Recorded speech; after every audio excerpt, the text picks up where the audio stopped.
Hello, and thank you so much for tuning in, listening, and watching what I've got to say today as part of the 2020 Island Voices Festival, Éire and Alapa Island Sisters. Thank you to Island Voices 2020 for asking me to deliver this presentation. It's something that means a lot to me to be asked to speak about something as part of this festival, about something which is so close to my heart and so much a part of me. And also, I suspect and I hope, something which is a part of and close to the hearts of quite a few of you who have chosen to listen to me speak today. It's the 10th year of the Island Voices Festival, so happy 10th anniversary, Island Voices.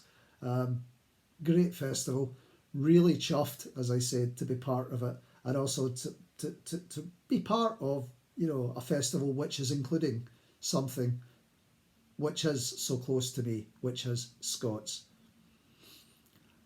I'm going to come on to speak about Scots language, about Ulster Scots, about what we share, what we can learn from each other, what we can give to each other as the years go on, and what we've already shared and given to each other, and what we've got in common, which is so much in terms of people, language, culture across the Sheugh.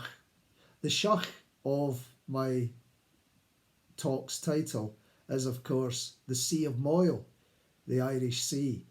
And I'll start off, I'm going to come on and speak about what Ulster Scots and me have got in common, what Ulster Scots and Scots have got in common, what we share, as I said, what we can learn from each other, what we've already learned from each other, and also how we can move on in the future, because languages and people and communities are always moving on, and we're living in a time just now, and still will be perhaps in a few months when people are maybe still tuning into this, a time which is really strange, but a time which has brought a lot of people together, and a lot of people have come together online in a way as part of an online community which perhaps they've not been in quite some time.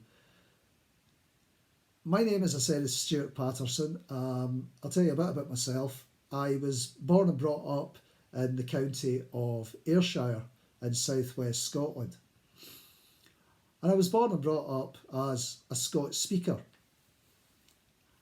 Before I could write, I was speaking Scots. My family spoke Scots. My community spoke Scots. It's the way we spoke, it's the way we communicated. We didn't think of it as anything other than our language until, of course, we went to school or on to, further education, at which point we were told it was not a language. It was just perhaps bad English, a dialect, slang even. And like a lot of alleged minority languages, it was oppressed. It was driven, or attempted to be driven, from the cultural memory and the cultural collective memory. And it's something which, a lot of people have lost or have been forced to lose in order to get on in life.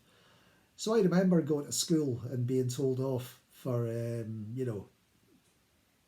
all sorts of things, basically, about the way I spoke being less than perhaps it should be. And I remember as a wee boy, about 6 years old, having to go into school one morning and the teacher asking us, can you just write a wee passage about, what you saw on the way into school this morning? At 6 years old, you're perhaps not on top of your spelling game, and I certainly wasn't. These days I'm still not sometimes. So I had to think about what I saw on the way to school that morning, as a lot of us did. We wrote it down as perhaps we'd speak it, and teacher ran around the class. Wee John might have said, I saw the bus going past, I spoke to my pals, I said cheerio to my parents, that kind of thing. And I just wrote really what I had seen in the morning that had meant something to me, and the teacher came to me and, "What have you written, Stuart? What did you see this morning on the way to school?" And I looked up and I read what I'd written, and what passed for, at that age, 6, Scots, English, whatever. And I said, "I saw a braw wee spiog in the tree and it was singing awa." Immediately, the teacher frowned, beetled her eyebrows, and said, "What? What's a spug or a spiog?" I said, it's a wee bird that sits in a tree. Now, at that age, I didn't know that it was called a sparrow or a sparrow, and to me, it was a spiog. I was made to feel and look other, lower, and basically mocked and told off for speaking in not proper English. And that's something that kind of stayed with me, I suppose, since then, and made me think, we speak differently at home to we do in school. Why is that? And I think it was a very important early lesson. And I was quite lucky that, unlike people not long before me, it was belted out of them, literally by the belt, for speaking in the language, their native language at home of Gaelic, Scots. And some people had to learn English when they went to the school. So I was brought up between two, if you like, two cultures. And part of your culture, and part of my culture still is, the English language. It's a beautiful language, I love it. But my initial, innate and community, family language has always been Scots. And I believe that, Scots isn't just a language inside of us about how we speak to each other and even to ourselves in our heads. It's a language that's around us. It's external as well as internal. It's in the landscape. It's in the names in the landscape that we've given the landscape round about us. It's in the very bones of the earth, the bones of the towns, the types of place we live in. And last year, I was, I suppose, very, very pleased to be asked to carry out a commission for Wigtown Book Festival. Wigtown Book Festival is in southwest Scotland, where I now live, in Galloway, Gall Gael, land of the foreign Gael. And Wigtown Book Festival, we're doing a project, carrying out a project called The Lost Province of Galloway. And they were exploring the cultures and languages that have resonated throughout Galloway and its long history, going back hundreds and over 1,000 years, to when it was a kingdom, actually, about 1,000 years ago, separate from Scotland, with much more connection with Ireland, and where Gaelic was in fact the main language, and which was then slowly supplanted by Scots coming in here to work and speaking Scots. And so a lot of the place names here in Galloway and round about me, even where I'm speaking to you from now, are Gaelic and Scots. And so they said to me, "Can you write us a piece about how Scots language resonates in this part of the world?" And it made me look round about me and think about something which I've always taken for granted. I've always taken, I suppose, how I speak in my language for granted, and also how that language and how we speak to each other, so many of us, is reflected in the external landscape. And especially now, during this time in COVID, I'm reconnecting a lot of the time with the landscape, with the places, with the people, and I suppose with the history of the place. And this made me think about just how much our language has influenced the landscape in which we live. So I didn't even have to look at the map. I just had to have a think about the places where I walk, visit, drink, and go around here in town, village, countryside, up hills, over the braes, and there's so much of it that I was surprised myself, really just by how much Scots is part of where I live, not just who I am and how I speak. So I wrote a poem called Donner. Now Donner is pronounced slightly differently, in different parts of Scotland. A Donner is a walk, it's a stroll, a stravaig, which comes from Gaelic, of course, stravaig, and a dander or a danner. Down in the west of Galloway, it's a danner. It's a donner in Ayrshire. But just thinking about the landscape, the external landscape of the language, I wrote this piece called Donner. You'd probably recognise some of the place names in it, because I know there are quite a few place names that are very similar just by our the Sheugh. So this is called Donner. Our bus pechs up the whinny hill, sklents by Kirkbean, Bay of Carse, ablow the riddlings of creation, rummels Heeley-go-leary by loaning foot, Mains Riddle, Linnet Hall, Mersehead, stops to louse me by the yets at Heuch's o' Lagan. Donner and Doon by Dinnings and Pow Braid, allow power Cairngill burn to reach the smiddy.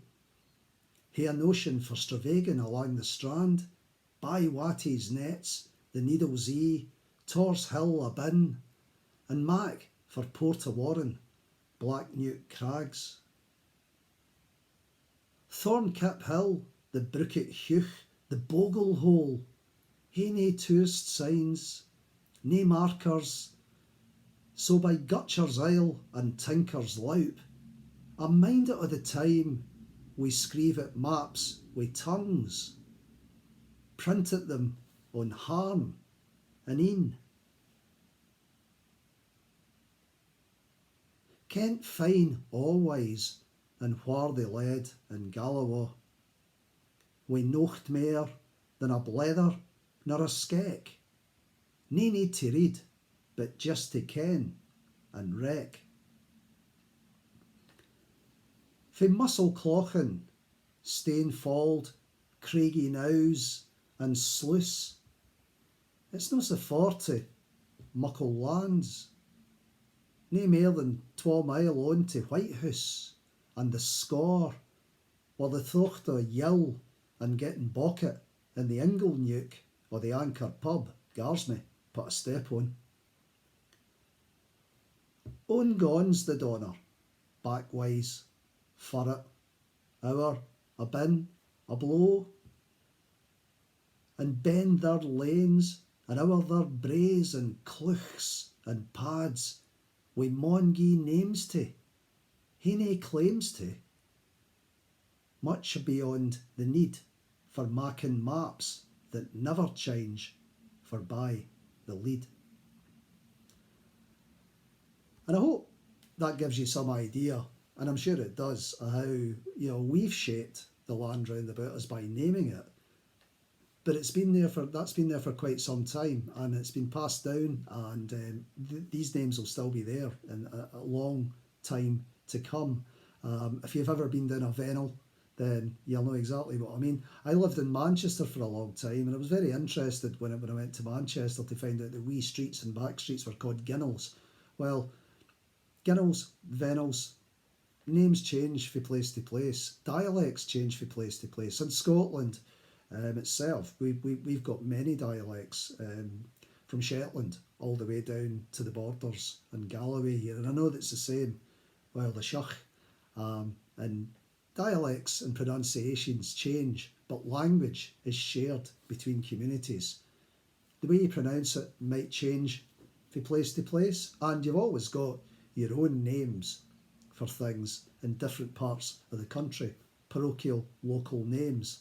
I'm always learning them wherever I go in Scotland, and sometimes it's when I work in schools, the Waynes, the kids, the bairns will tell me the names for things, assuming I'll know what they mean, but in fact I've got to ask them. I'm delighted because I gather these up and keep a note of them, so as the next time I'm up there I know what they're saying, and I can share with them their own version, their own language, their own local dialect of the language that we all share.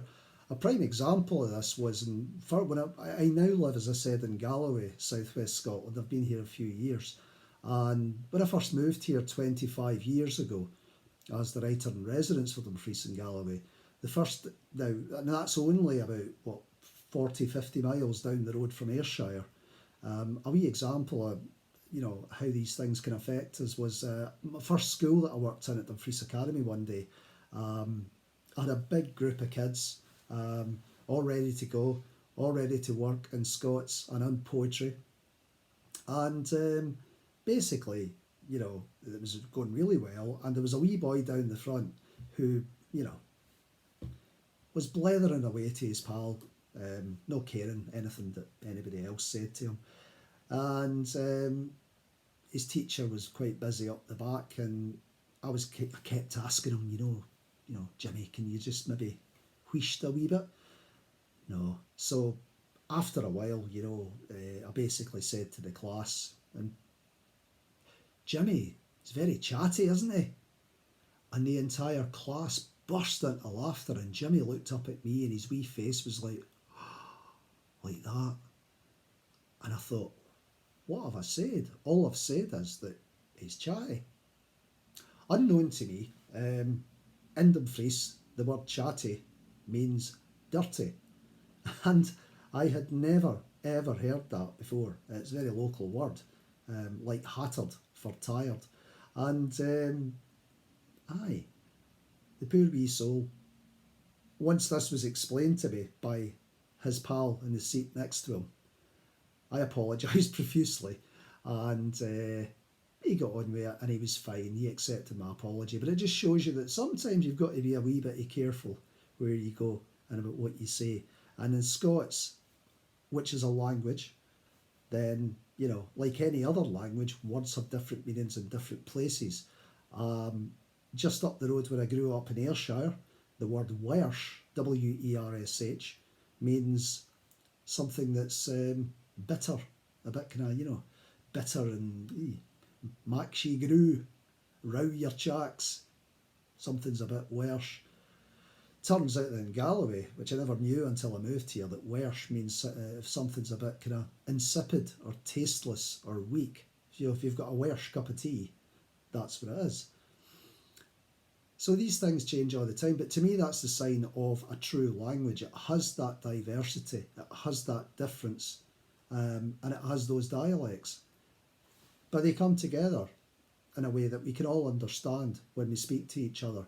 And certainly whenever I've been over the Sheugh, I've never had any problem being understood or having people understand me. And I think that's a very, very telling thing indeed. I first went to Northern Ireland in, about maybe 25, 26 years ago, and did some work over there in County Derry. And over the years, I've come across quite a few pals and had quite a few neighbours who came from that bit of the world. But last year especially was great. It was 2019, it was the UNESCO year of Indigenous minority languages.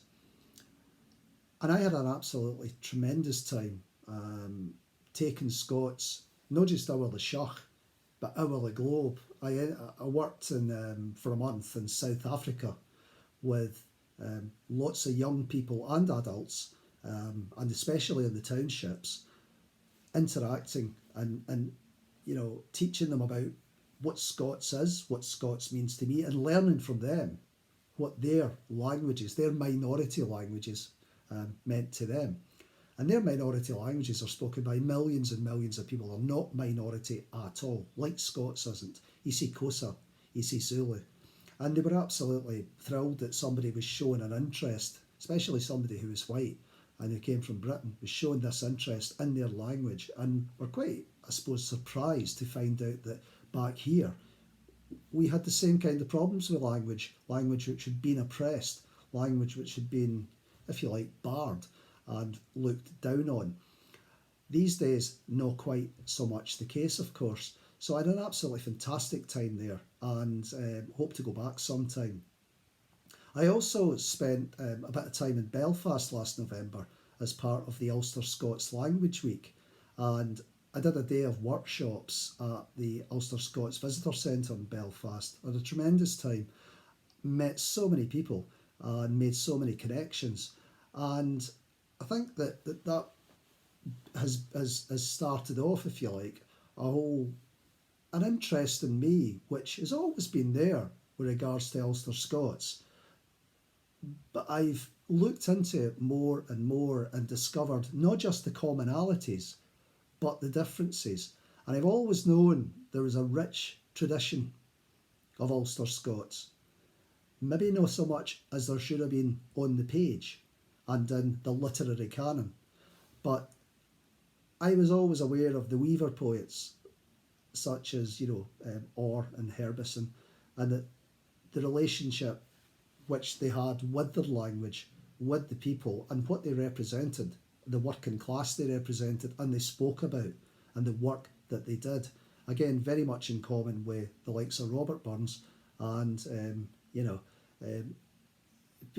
many poets from Scotland, and they took that, of course, away with them, a lot of them to America, for instance, as well. Our own Robert Tannahill, the weaver poet, who wrote in Standard Habi as well. I've been finding out more and more and more about that, and the language that we share, and how the language is also diverged a bit, but still has, if you like, that commonality. And it's been great for me to see, not just in the past few years, but also during this particular time, during lockdown, COVID, pandemic. And I don't think there's a Scots word for pandemic, but I'm sure somebody's going to come up with one really soon. That there's been, again, so much coming out from the communities. Really pleased to see it. Much more so over there, over the Sheugh, than actually there has been here in Scots, responding to it. And in terms of responding to it, to the communities that a lot of this is actually affecting. And it's a tremendous thing to see. I received a copy in the post quite recently from the Ulster Scots Community Network of a pack they put together for communities, informing them about the restrictions of lockdown and the effects of COVID-19 on vulnerable groups and vulnerable people in Ulster Scots. And that, I think, was a fantastic thing for me to see. We don't have anything like that here. And I was so chuffed that, that was out there, aimed at the people that could read and access it and let them know and validate that the language that they used was also a language that officialdom could use to communicate with them about something so important in their lives, so major as this pandemic. In 2011, there was a major step forward for Scots when, after consultation with working groups in the Parliament and through the Scottish Parliament, a census question was introduced asking people if they spoke Scots, and the response was truly amazing. 1.5 million people responded by saying, yes, we speak Scots. Now, the next census was going to be next year. I don't think it's going to be till the year after, but what a base to build on, knowing that you've got 1.5 million people out there speaking this minority language. It's not so minority at all, is it? Not at all. And like ourselves, and much more so in a way, it's great to see so many resources appearing out of the Sheugh that kids in schools are accessing and can access packages to use and access the language, and not just in the community. Another great thing that happened over here in Scotland was that in 2014, the Scottish Qualifications Authority, who award, qualifications in Scotland and set exams, etc., with Education Scotland, introduced a national award in Scots Language, the Scots Language Award. And the SQA, I've been running that now for 6 years, and the amount of schools that have been taking it on is a massive, massive amount, ever growing. It's going to get bigger, I think, as you know, as we go on. I actually work as an external verifier for the SQA in the award, and I go into schools to ensure that schools are delivering this correctly to pupils and carrying out the assessments and the marking that they should be. And of course, they always appreciate the support that somebody coming in as a Scots language speaker, whose first language is that, you know, can help them with. And one of the things that's brought home to me, and is evidenced also in quite a few studies carried out by the SQA, is just how much that using their own language in formal settings massively improves the confidence and attainment levels of children who otherwise were not attaining and reaching the levels perhaps that they should have been, and not just in English studies, but and also in many subjects. It's not quite at full exam level yet, but I think it's getting there. It's something that we're pushing for very much. There's also a tremendous course which I urge you to check out online, which is now run a Scots language course by the Open University. And that is accredited. It does feature accreditation. So that's an absolutely brilliant thing to see. It's fantastic. And it just shows you, I suppose, that like Scots here over the Sheugh, if you like, there's been a real renaissance and an upsurge in accessibility in our language. A lot of publications, a move away from seeing Scots as an undervalued niche language, a specialist language only relevant to poems and songs and tales of old and hundreds of years ago and lost loves in the heather, all that kind of thing.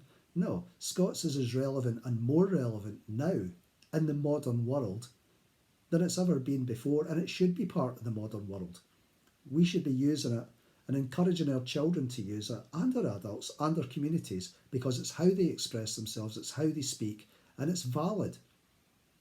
It's a common community asset. And as such, I think, it's very, very important that we, on all levels, continue towards making it something which is a national thing, which is used by as many people as possible. I look through some of the work that's been done in Ulster Scots in the past few years, and I see now, the kinds of the publications that are coming forward, the resources which are accessible to people. Recently I watched Tim McGarry's fantastic documentary, three-part documentary, Minding Our Language, and it's not just funny, because Scots has often been seen as a language of comedy, a joke language, a language that's all about jokes and humour. Very much exploring the history, the culture of the language since it went to Ulster in the late 17th century from Scotland, and how it's developed on its own and into its own language and its own way of being and its own culture, which crosses so many different demographic and political levels, and it can't be categorised.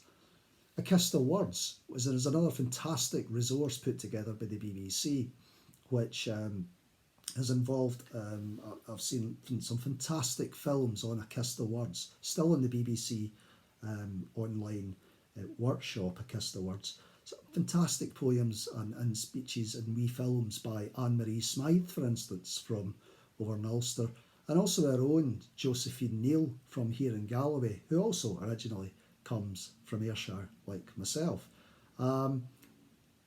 Diane Hoy's The Scullery. I mean, a fantastic book of recipes in Ulster Scots, which, I'm going to start using quite soon. Well, I need to start using the cooker first. That would probably help. I don't need to tell anybody, I suppose, about Philip Robinson's tremendous books and his books of poetry, not just Ullich, Newlich and Along the Shore, but his books in the Ulster Scots for children about the history of the area, the culture of the area. And these are tremendous resources to have, absolutely fantastic.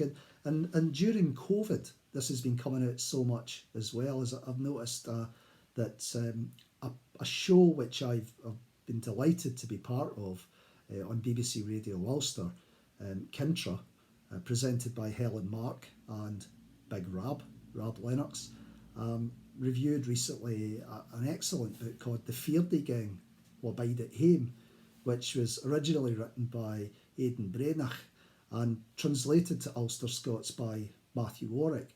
And that was a great thing to come across, a book which is translated into Ulster Scots for kids who are vulnerable and might find very hard, or have found very hard, to understand the impact and consequences of what's going on round about them in the world just now in terms of COVID, but in the language that they speak and use at home and in their community of Ulster Scots. An absolutely fantastic resource to have right now. A really, really great thing. And, there's also, I had a great laugh as well at some of Liam Logan's poems about COVID and his 9 rhyme books. And yeah, there's so much going on, I think, more so over there than we're getting here. You're showing us the way and how to go about things in terms of connecting with the community and the resources that we can put into the community for people to access in the language that they use, understand and relate to. And for me, that is very much a learning experience and things that I'm taking away to feedback to organisations that I work with here in Scotland. And so, yeah, Scots isn't just a language of, biscuit tins, ballads and Robert Burns. I think, and especially in Glasgow, they would say that you might come out as a bit of a rocket or a roaster or a melt, if you're using Scots in a jokey, kind of funny way, because people these days are quite sensitive, I think, to, their language and how they live and their culture being, yes, shall we say, having the urine extracted from it. But it's very much a language of the modern world, and even now, I'm an old man of 54, but I'm hearing kids, Waynes, Bairns, on the streets, on the school buses that I travel on. Well, don't travel on the school buses, but it's the countryside. We all share buses. Hearing school Waynes speaking in Scots and using words I don't get. They're inventing words. Language evolves, language changes, and even now, throughout Scotland, from Shetland all the way down here to Galloway and the borders, Scottish kids, and I'm sure it's happening over the Sheugh as well, are using words and phrases that they're developing themselves in Scots between them, and that's how it should be. The language isn't dying on its bahookie, on its backside, as long as it's out there being used and spoken enthusiastically by a new generation, which it definitely is, and which we must encourage, then it's definitely not just living and breathing, it's jumping, it's louping about. And it's a language of the modern world, and it's a language which I think needs not just to be here in Scotland, over the Sheugh. It needs to be wherever we take it, and we have taken it to so many countries down the years, but that's been on, if you like, in a kind of forced manner. We've had to go and find work. We've been driven from where we live. Now we have the choice to take it to people and represent it and present it as a language of the modern world, which it very much is. Recently, I was asked to be involved in a project by the Scottish Poetry Library. It's the only library of its type in the world, the Scottish Poetry Library, in that it is a separate building. It's its own institution. It's government funded, it's lottery funded, and it's in Edinburgh, just off the Royal Mile. It's been going now for about 30 I think 35 years. I've been very pleased and proud to be on the board of the SPL for the past 3 years, but I've been involved with it going back a long time, back to the early 90s. And I've been asked to be involved in a project this year. While I've been on the board, I have done nothing but champion the Scots language, I have to say. And so that has actually resulted in, partially resulted in the SPL appointing 4 regional champions, if you like, throughout Scotland this year. And poetry ambassadors, one responsible for the north, one for the south of Scotland, one responsible for Gaelic, and one responsible for Scots. And they'll be collecting new writing in Scots, Gaelic and English every year now from these parts of the of Scotland. And it's something that hopefully our Sheugh, that can develop as well, because it's a democratising thing, very much so. And I was delighted to be asked to contribute a poem to this project. And I suppose I could have written or contributed a poem which was, traditional, old, whatever. But I decided that I would write a poem which was of the now. And I wrote a poem about something that's been happening in the world quite recently, during COVID, during the coronavirus. There was an absolutely terrible event which everybody knows about in America, with the murder of George Floyd, and it was something that touched on me very deeply, and I responded to it in perhaps the only way you can respond creatively to something, which is in your own voice. And when you respond in your own voice, you respond in your own language.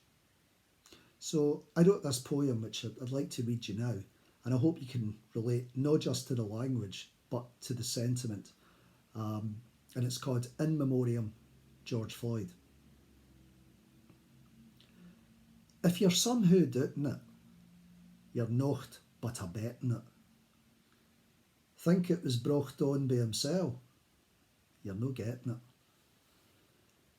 No like him anyways, getting it sair in the neck, no just for 3 minutes more than he took to stop skrechen, stop pecking, stop yerking, stop being here at all, and his colourless heart to stop working.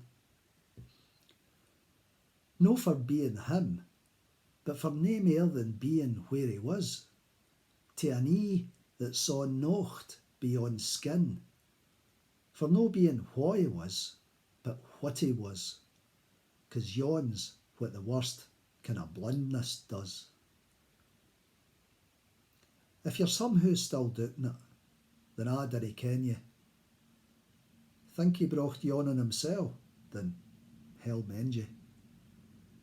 Kid on, you're richt on and mint it, nae further. The deal's ease aye skelly when push comes to murder. And I've also written poems recently relating to lockdown myself and the world, how it's changed round about us. And it's a case of reconnecting, I suppose, not just with the world, but with the landscape round about me, because, as I said earlier, the landscape is very much part of who we are internally and externally, and names definitely, affect us and draw us. And I think it's been quite interesting for me as a writer to go through this period. And I've never disconnected from Scots, and I'm sure many people would agree with this, but reconnecting with it very much depends on where you are and who you're with. And here I've been in Galloway, Galgale, land of the foreign Gael, during lockdown, pretty much not isolated, but certainly on my own a lot of the time, reconnecting with the land and the people and the social and cultural history of the place round about here. And also how much it has got in common with, their brothers and sisters, our the Sheugh. It's, Scots is a language of the everyday. It's very much, something that's, as I said to start with, a part of us, part of our hearts. And we don't even think about it. It's something that, You know, it's just something that's there. And it's easy to take it for granted. It's easy to let it slide. It's easy to be pushed into perhaps not making it as part of yourself as you might. And when you really think about, you know, what your language means to you and those round about you, it really goes beyond just speech, I think. I would like to finish my poems by reading you one which addresses that very thing. And I hope you can relate, or think you can relate to it. It could relate to any language at all. And I think it relates very much not just to minority languages, but to how you express yourself and how you encourage others to express themselves and do it honestly and as part of who you are. And it's called the way you speak. The way you speak, the words you use, are closer to you than your clays. The way you speak, the words you use, are pair to you for lugs, to tays. The way you speak, the words you use, no matter what your voice app says, is proper Scots and braw and fine. It's no bad English, no a grind. The way you speak, the words you use that come out for your gub most days, they are nae slang, no dialect. They're ours, they're yours, they're Scots. Respect. And I hope you can relate to and understand what that means to so many of us. I'm just delighted, as I said, to be invited to be part of the Island Voices Festival, to share with people who I'm certain will totally relate to what I'm saying here today about the commonalities we have. Our the Sheugh, with Scots, Ulster Scots, we have no difficulties, I think, not just understanding each other, but relating to and delighting to in our differences, because obviously language does evolve, language changes, language goes in journeys, and although it's just a quick loup out of the Sheugh for Scots, it has changed and it's benefited so many people across such a wide demographic, and still does. Not just that Sheugh, but the big Sheugh as well, all the way out in America. And it should transgress stereotype. It should transgress politics. It should transgress negativity. It belongs to people. It belongs to us. It belongs to communities. And it can be used, if it's going to be used at all, in terms of government and power and politics, it can be used in the right way, and that is to empower the people who naturally speak it in a way which benefits their communities and their democracy and their freedom of choice to be who they are. I very much believe that, and I hope you would agree with that. It's a language of who and where we've come from over a long period of time, through so many places, to where and who we are right now and where we're going. And I think we can both relate to that very, very much. And I think it's something that we need to keep in mind, that, you know, it's part of not just who you are or I am, but who we are and who we can be. So I'd like to thank again, Island Voices Festival very much for asking me to be part of this year. I hope you've understood, related to, enjoyed what I've had to say, and I'd like to wish Ulster Voices the very best for the rest of the festival and for many years to come. And during this time, especially now, everybody, please take care, look out for yourselves, and I keep calling awa. Okay? So, Jidi Majia for now. Feisce va, aiche va, take care, take tent, and look out for yourselves.